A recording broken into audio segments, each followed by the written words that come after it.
pockets. My God. But if I shoot somebody and oh God, here we go. and I lose everything. Listen to this. I'm wrong. I'm broke. If I'm a corrupted officer and I can retire, I'm like, all right, I'm out. I resign, but I get to keep my money and go on to somewhere else before they investigate me. I'm not wrong. Bro, that is wrong because you're going to do the same thing with the same broken guidelines somewhere else and mess up people's lives.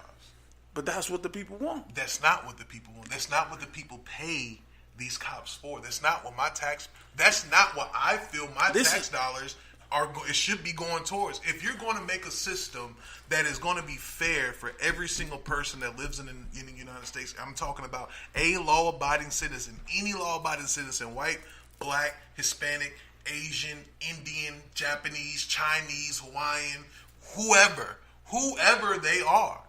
Those guidelines should be upheld by every single person. It should be the same. And you're sitting there shaking your head, because every single person like that lives in here that lives on this soil is a law-abiding citizen. Am I wrong? You are a citizen of the United States. Most of us, majority of us. Okay. Now, if you're trying to tell me that just because this person is a white person, or just because this person is a Japanese person, his rights are a little bit different than mine. Absolutely not. We live in the same country, right? We pay the same taxes, right? So why are his different from mine? Because his race is different. It's been a great, folks. I've tried. What? Okay, hear me out. All right. If you're an officer, and let's say you're an officer in your own county, all right, you have to follow the guidelines. All right. Let's say the guidelines are pretty straightforward, but you live in the community you police. All right. Your first and that last name is on every single paperwork ticket that you put in another person's hands. You telling me that an individual can go to his house and feel like it's uncorrupted? Because what are you talking about? What I'm saying is, if an officer doesn't feel safe where he's at, it could affect his job. It could affect the way he does his job. But if you treat people with respect, you shouldn't have any fear. Not everybody's going to look at you with respect. But that's just how the world works. But you're not. But no. And the system is now corrupted. Everybody's not going to like you. That's just being human. You're not going to like everybody. Everybody's not going to like you. But that does not give you the right to treat somebody differently just because. That's just like the same. That's just like saying I'm only human. Okay, what you know? No, and that's bull. What do you mean? That is bull because if I'm paying you to do a job, and even if this job is repetitive because of a law enforcement officer, it's pretty repetitive, and you keep giving different results for the same situation, just like the situation where old buddy had raped a girl. They got a tape of him raping the girl. Somebody walked in on him raping the girl. You know what he got? House arrest. Rape. We're talking about for any other person would get at least 20 years in jail for. This kid got 6 months house arrest. You know why? One, he was a Stanford student, and the judge came from Stanford. And you know what he said to this kid? Well, he's just young. He doesn't understand the world yet. But then you had a situation where this girl accused this black kid of raping her. Came back all test negative. This man lost his scholarship.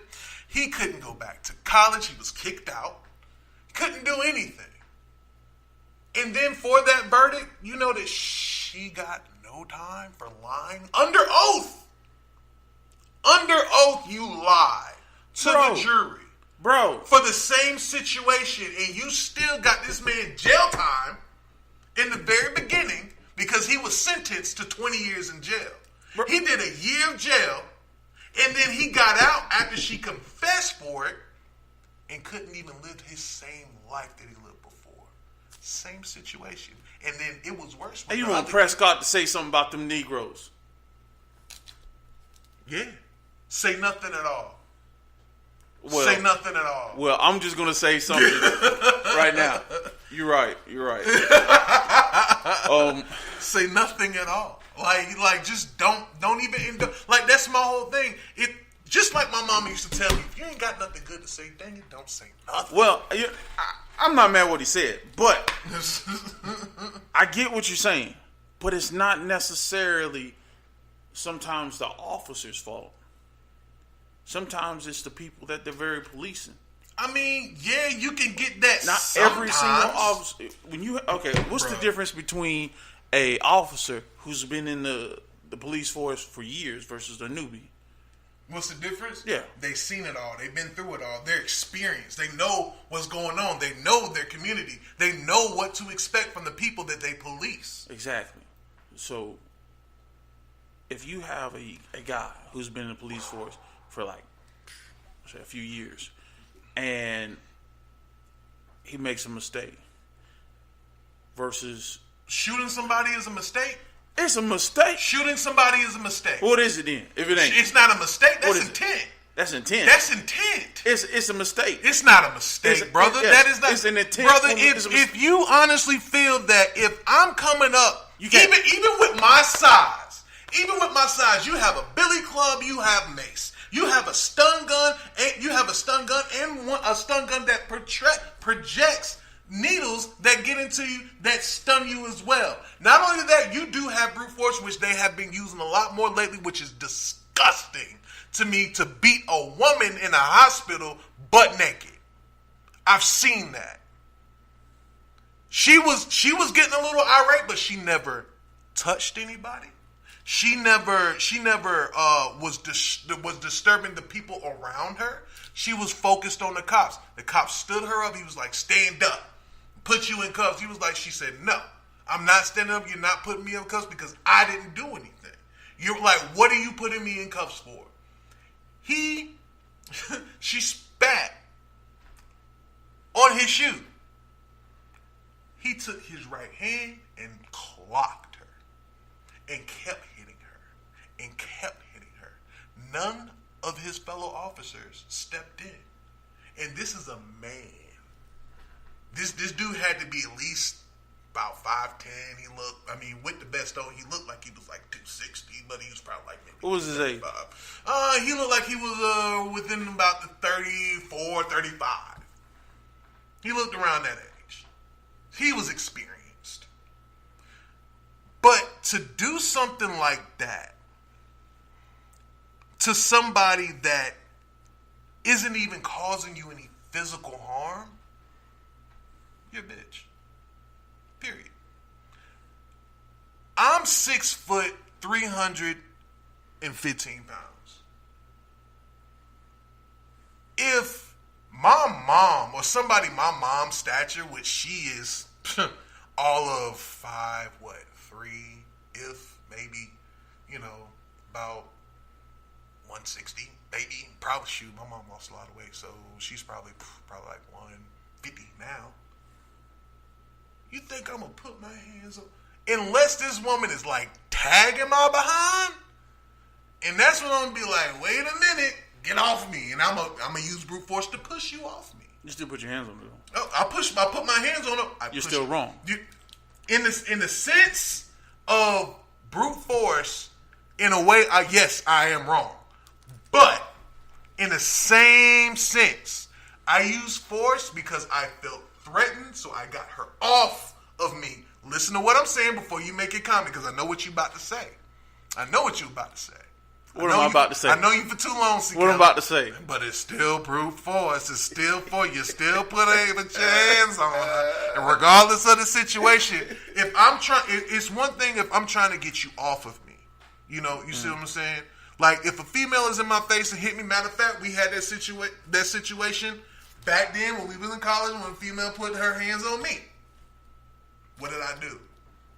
You said you was going to tell your sister. Because I couldn't put my hands on her, right? Yeah. Because I know that the cops would have been after me, right? Yeah. Exactly.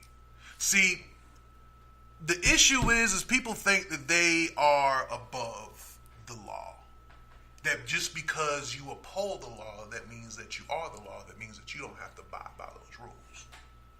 And from the way the laws are written, it states pretty much that, even if you feel like this is right, we'll protect you for it, which is wrong.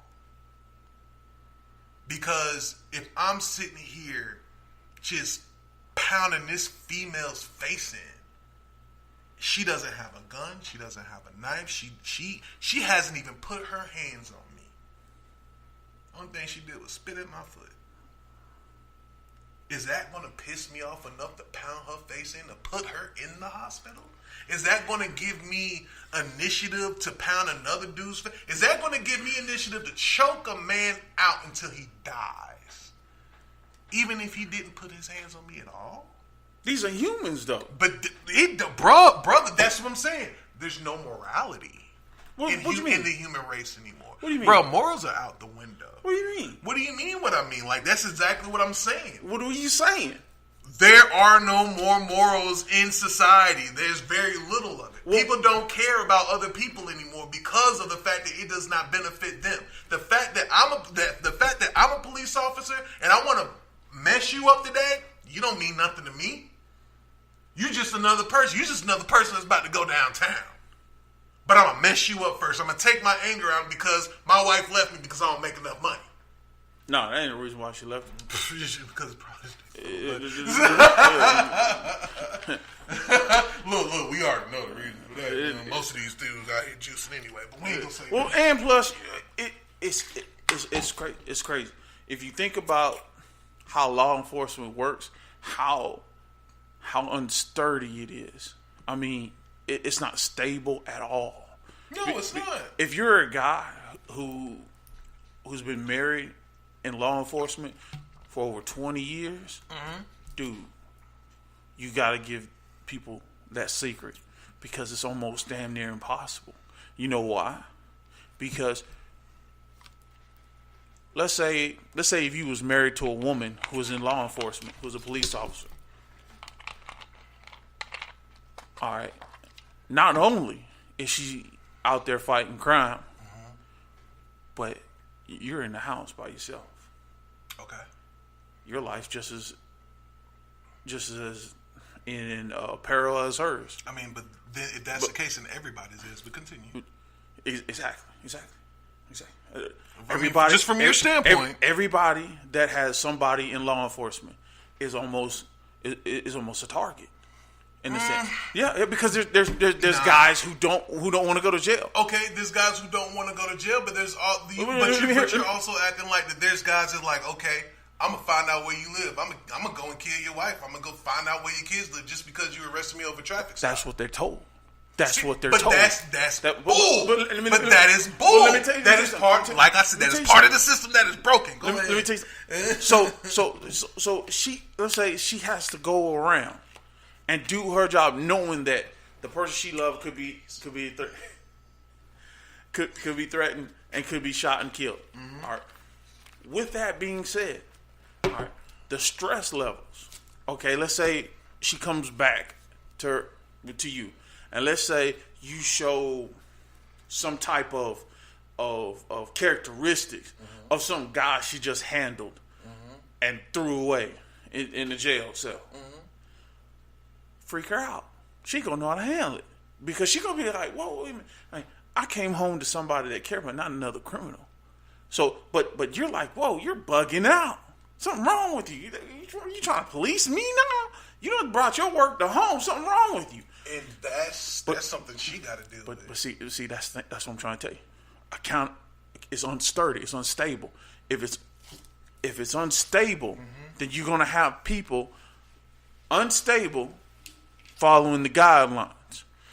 But if they're unstable following unstable guidelines, what makes you feel that these guidelines accrued with these unstable people because they don't do psychological evaluations just to get a police officer No, they don't. So, some of them